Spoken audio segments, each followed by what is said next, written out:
당신이 직업 군인 하면 안 되는 이유 5가지. 세상에 장점만 있는 조직은 없다. 그리고 대한민국에서 진짜 좋은 조직은 절대로 먼저 들어오라고 하지 않는다. 사람들이 기피하고 싫어하는 데는 다 이유가 있는 것이다. 중학생이 선정한 미래 희망 직업 7위, 고등학생이 선정한 미래 희망 직업 5위. 공무원이나 간호사, CEO보다 중고등학생들에게 인기 있는 직업이 군인이지만 군필 남성 아무나 붙잡고 재입대하고 말뚝 박을래요? 하고 물어보면 김치 싸다구가 날라와도 할 말이 없다. 강제징용으로 소중한 시간을 바친 기억에서 오는 PTSD 때문일까? 아니면 정말 군대가 대먹지 못한 조직이라 이들이 극도로 혐오하는 것일까?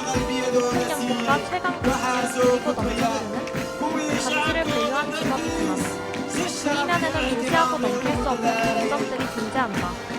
당신이 직업 군인 하면 안 되는 이유 5가지. 5가지를 모두 감내할 수 있으면 직업 군인도 나쁘지 않다. 1. 격오지 및 순환 근무. 도시와 문명과는 빠이빠이. 군인 복무기 본법에 따르면 국군은 대한민국의 자유와 독립을 보전하고 국토를 방위하며 국민의 생명과 재산을 보호하고 나아가 국제 평화의 유지에 이바지함을 그 사명으로 한다. 라고 되어 있다. 그리고 당연하게도 국가를 가장 위협하는 존재는 바로 북한이다. 남한에서 북한과 가장 맞닿아 있는 곳이 강원도와 경기도 북부 지역인데 이들 지역을 쉽게 말하면 최전방이라고 한다. 위협적인 존재인 북한으로부터 나라를 지키는 사람들이 군인인 만큼 당연하게도 군인들의 대다수는 북한과 가장 가까운 남한 이전방 지역에서 복무하게 된다. 최전방에는 산과 군인 그리고 말 안 통하는 동물들 밖에 없다. 말을 쉽게 하면 당신이 직업 군인이 되면 전방에서 근무하게 될 확률이 아주 높다는 것이다. 만약 운이 좋아서 후방에서 군 생활을 하게 된다고 하더라도 사람들이 많이 살지 않는 도심과는 떨어진 지역에서 근무하게 된다. 사람들이 잘 찾지 않는 산, 바다 등 외곽 지역에 군인들이 상주한다고 보면 된다.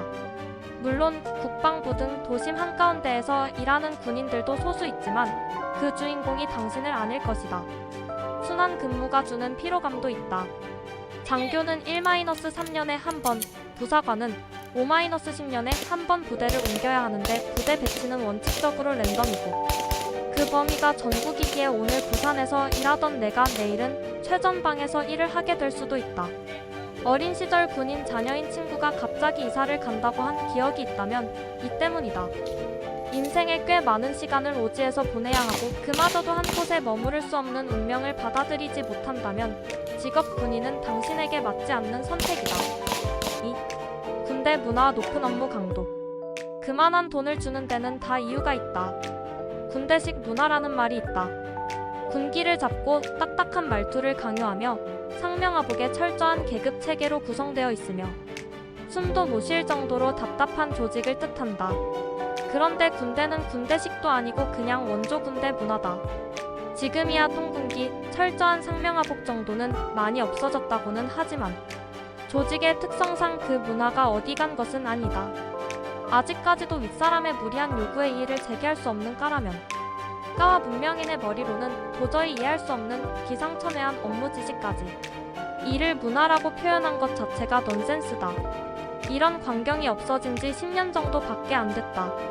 업무 강도도 굉장히 높은 편이다. 야근은 기본이고 군인이 무슨 야근이야 생각할 수 있겠지만 각종 훈련부터 쓰잘데기 없는 페이퍼워크까지 야근을 유발하는 일들은 정말 다양하다. 당직 근무가 있으면 밤을 꼴딱 세워야 하며 다음날 쉬게 해주는 것이 원칙이나 바쁘면 쉬지도 못한다.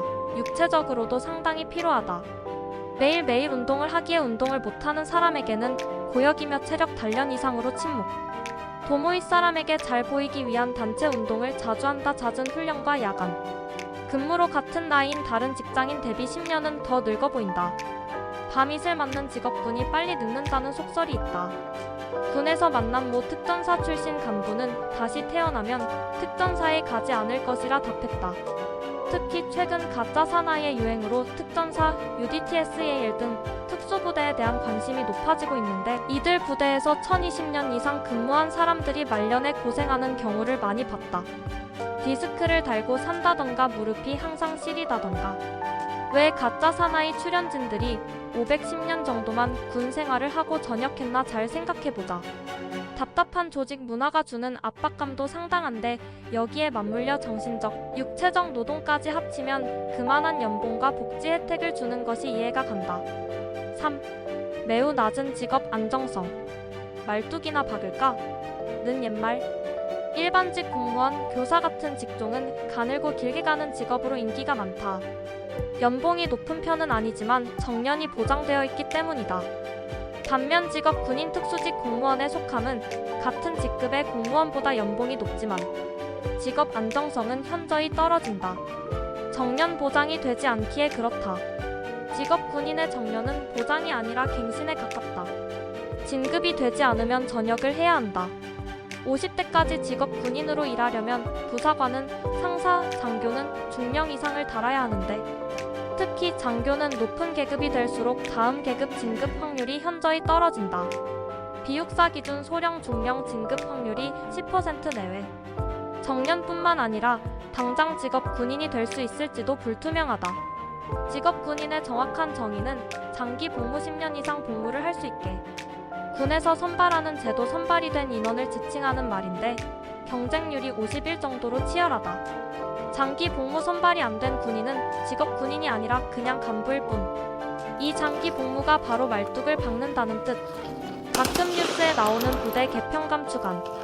6회 공군사관학교를 나온 장교이거나 장기 복무 전형으로 선발된 부사관처럼 특별한 경우가 아니라면 장기 복무는 군 생활의 초반기인 하사, 중위 때 경쟁을 통해서 결정되는데 취업난이 지속되며 경쟁률은 점점 올라가고 있다. 말뚝이나 박을까? 라는 말은 더 이상 통하지 않는 시대가 되었다. 20대의 군대 문을 나오면 그나마 다행? 이지 30, 40대의 진급이 안 되어 전역하게 되면 생계가 막막하다. 군인이라는 특성상 바깥 세계와 상관없는 일을 하게 될 확률이 높은데 전역하는 순간 할 줄 아는 일이 없는 사람이 되어버린다. 다행히도 예비역 동대장, 군무원 등 전역 군인을 위한 일자리가 늘어나긴 했다. 밖에서 할 게 없어서 직업 군인을 한다는 말은 옛말이 된 지 오래. 어중간한 직업 군인은 중간에 퇴출된다. 다음 차례를 보기 전에 꼭 강구 이야기 구독, 좋아요, 알람 설정까지 부탁드립니다. 9. 4. 낮은 위상과 은근한 무시. 군대 내에서도 군대 밖에서도 군인을 호구로 본다. 군인에 대한 인식이라 하면 무슨 생각이 드는가? 잘은 몰라도 고마운 존재 정도라도 떠오른다면 당신은 선하거나 혹은 군에 대해서 잘 모르는 사람일 가능성이 높다. 생각보다 군인에 대한 인식이 상당히 좋지 않다. 일단 대부분의 남자들에게는 군대가 당연히 혐오스러울 수밖에 없다. 강제로 징병당해서 군대에 왔는데 처우는 상당히 불만스럽고 이때 자를 사람이 아닌 도구 취급을 해댄다. 그 상태에서 2년을 버텨야 하니 있던 정도 다 도망갈 지경. 이런 온갖 고초를 겪고 바깥 세상으로 나왔는데 군을 어떻게 좋게 볼까? 과거 군대의 잘못도 군에 대한 좋지 않은 인식을 심어놓는데 엄청난 역할을 했다. 군사정권 독재를 비롯한 역사의 과오 탓에 과거제육공화국 이전의 군대가 근현대사의 여러 페이지를 장식하기 때문이다. 이런 배경 탓인지 국가기관이 똑같이 잘못을 저질러도 군에서 한 잘못은 더욱 크게 보이고 언론에서도 자주 보도된다. 심지어 같은 나라시를 하는 공무원도 군인을 은근히 무시한다. 그들은 군인을 아랫사람, 일주기 쉬운 집단으로 생각하면서 업무 협조를 요청하는 경우가 많았다. 국가와 국민에 대한 군인의 봉사가 이들에게는 쉽고 만만한 사역으로 인식되는 것이다. 비록 여러 미디어에서 다룬 군대 홍보물, 특히 태양의 후예의 효과가 좋아서 과거에 비해 군인들에 대한 인식이 상당히 좋아지기는 했다만 기존 아무튼 별로임 현재 뭔가 있어 보임 군인으로서 겪는 은근한 무시는 현재 진행형이다. 무시하는 이들도 문제지만 과거와 현재 군 조직의 잘못이 그대로 군인에 대한 처우로 돌아오는 것이기에 뭐라 할 수도 없는 부분이다. 군인을 직업으로 희망한다면 이런 따가운 시선과 은근한 차별을 이겨내는 버티는 것이 바로 직업 군인으로서의 군 생활임을 충분히 인지해야 한다. 5. 통제된 자유. 지유민주주의를 소화하는 군인이라는 직업, 정작 본인의 자유는 억압당한다. 군은 애초에 계급과 명령에 의해 통제를 받는 전체주의 집단이다. 또한 유사시에 언제나 즉각적으로 대응하라고 있는 집단이기에 그 구성원들이 평시에도 만반의 준비를 하는 건 당연한 일이다. 그래서 직업 군인은 특성상 자유가 많이 제한된다. 흔히 위수지역이라고 불리는 외박 외출 허용 지역이라는 게 있어서 폐지되었다고는 하나 이 시간 이내 복귀 등 시간 개념으로는 여전히 존재하며 몇몇 보직은 30분 내 복귀처럼 아주 빡빡하기도 한 민간인 만큼 이동이 자유롭지 않다. 심지어 연차 중에도 부대에서 복귀하라고 하면 복귀해야 한다. 가까운 이동도 제한될 수 있다. 이런 상황에서는 군인이 통제 집단이라는 게 더욱 부각된다. 추가로 집회, 결사, 출판의 자유도 제한되며 국방부 장관의 허가를 받아야 한다. 해주겠냐?